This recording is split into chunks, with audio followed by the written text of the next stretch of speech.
agile, no?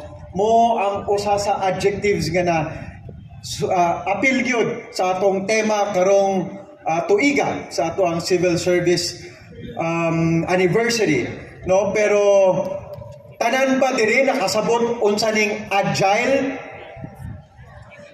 Murag wala man, no? Tanawon daw nato, testingan nato. Itaas lang ang kamot ha. Kung kinsay makasulti unsay Bisaya or unsay pasabot aning agile, taas og kamot, no, na ay 3,000 pesos. Kinsa may nauna, murag dito dapit. Ma'am, guys, natay mic para makuano. Dito. Okay. Ay, naila.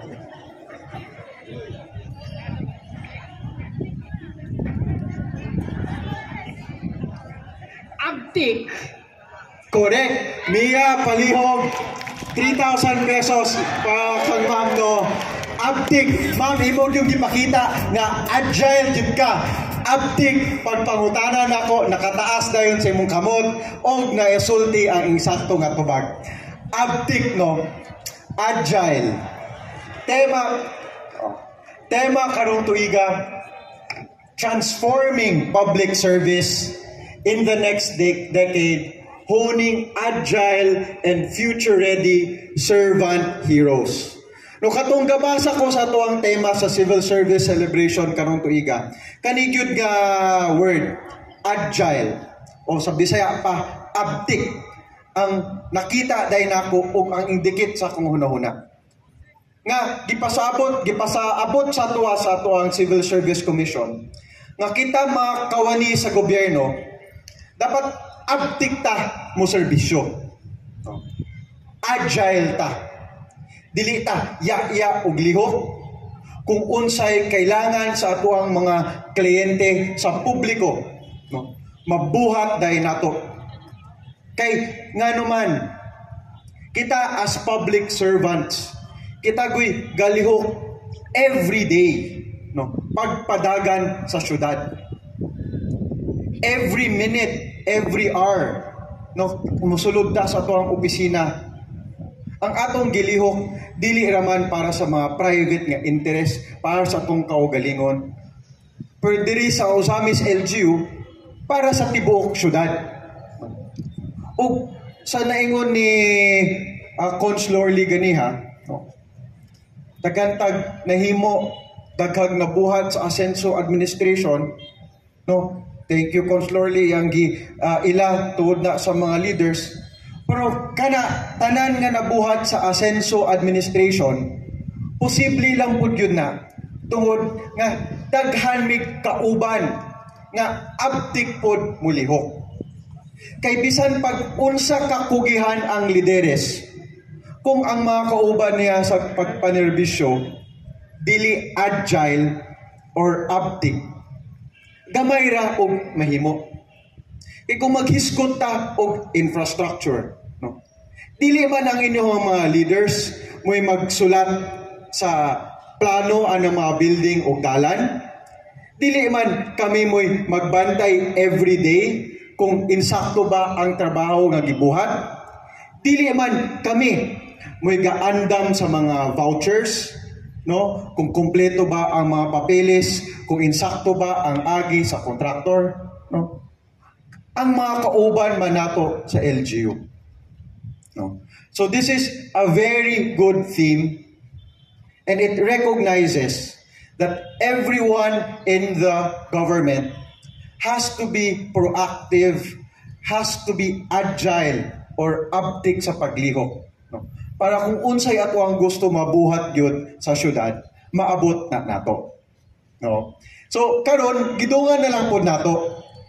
Today, we will not only be celebrating our family day as an LGU unit, kay kita tanan, no, mas abtik magita muliho kung pamilya tatanan, mayog relationship, good camaraderie.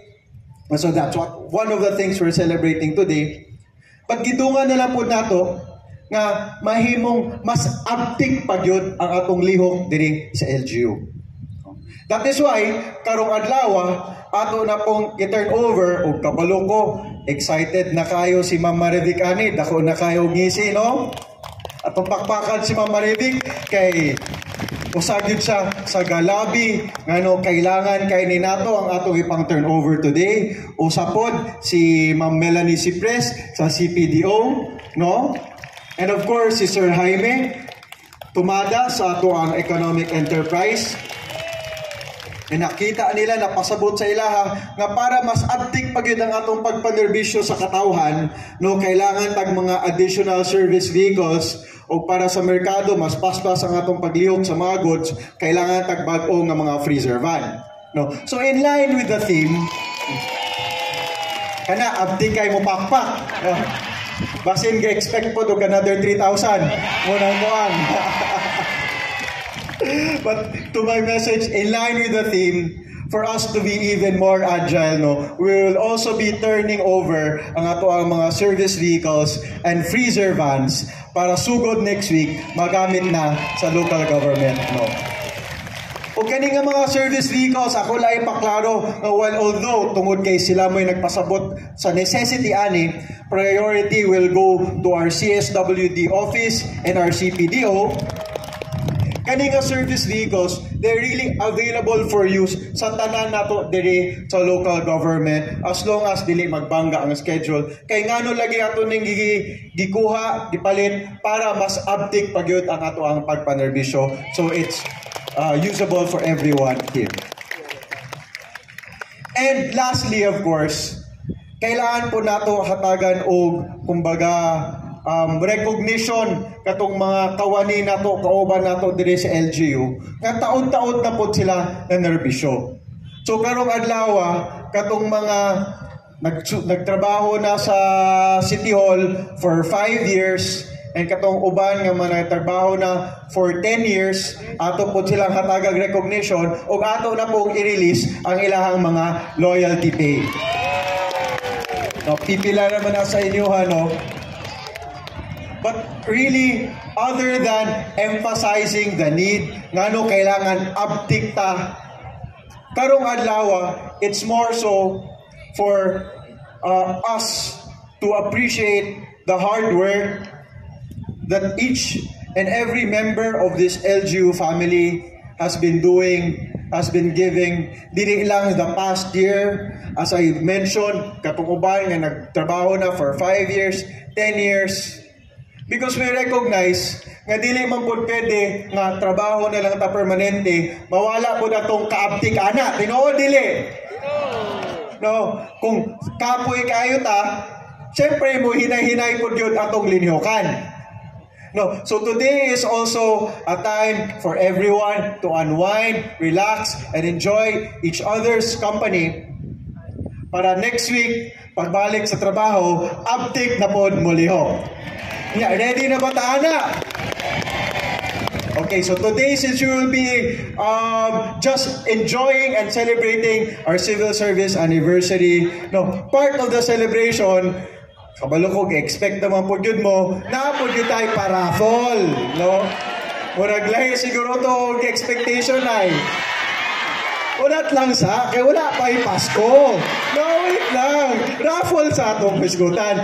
No, so ato ang GSO, si Sir Paul, has prepared dito 30 kabok food packs that will be up for raffle this afternoon. Hinay kayo og pakpak. Gano ka ha? Unsa man gusto na ninyo? Wala pa mo nalipay ang 30 ka food packs? Wala. Dili ba na igo para mo uptick na ang liniukan after karong adlaw? Wala, sige, dungagan na to gamay, no? Oh, so para dungag sa atong enjoyment karong adlaw, we will also be raffling off pila ganito. Okay. 20 envelopes worth 5,000 pesos each. Hinaygapon kayo ang pakpak. So may pasabot ninyo, ana. Abi ba na kong uptick ta? Ay, ipakita, sabi nga, uptick ta tanan, basin matungagan. Okay. kay inyo mag yung ipakita inyong kaabtik, no, we will also be raffling off an additional 10,000 pesos for 10 more people. Maging kusog-kusog na ang gamay ang pakpak. Pero, kinay, unsa man ni Tita Vice, Tita Conslorly, dungagan pa ba ni nato? Dungagan pa, wala mo ko'y kwarta, dungagan na gyapon nato. O, ingon man si Tita Bibi, Conslorly, ang City Council, dungagan pa daw gyapon nato. So, there will also be an additional 5 envelopes of 20,000 pesos each nga ay raffle. Para gusto gyapon ninyo duwagan. Nangayon na kung tabang nilang Cons, Lorlin, Tita Bibi, Tito Mars at City Council, aha pa makulain mga ngayong tabang ani. Sus, kamugin ba? Andam naman dahil yung sagim yung tubag. Kailan naging kay ko ninyo, munang wala pa ko na utana, wala pa mo na tubag, nangayon na ko daan, ni Kong, og in-commit siya, nga muha paraffle po daw siya. No, only yun usamis niya, so nakita ninyo unsa ka palangga usamis. No, mo-paraffle po daw si Kong og 150,000 peso cash prize. Nauban sa inyo ha, ingon, mangayo kang Kong, diri po dapit, ingon po, mangayo kang Gov, naandaman na po na nako, nangayo na po ta ni Gov. Kaya po daw i-match kang Kong, again, only uno sa amis ha, another 50,000 peso nga cash prize. Gusto pagyapon ninyo dungagan? Relaxa mo, kay family day pa ni. No, you continue working hard, working together for the benefit of the city and all Ozamisnons. And as I told you, katong pagsugod yun nato this year, in our very first flag ceremony, ako nang natimanan, no, kay pasudla na yun naman ta sa third quarter. No? As long as tanan seryoso og trabaho, tanan abtik mulihok para sa katawhan, no? I will assure you kay Vermont naman po karon, no, then everyone will have a happy Christmas. For now, enjoy na to ang ato ang Family Day. Good afternoon, and let's enjoy and appreciate the celebration and the presentations that have been prepared. Daghang salamat, and once again, good afternoon to everyone.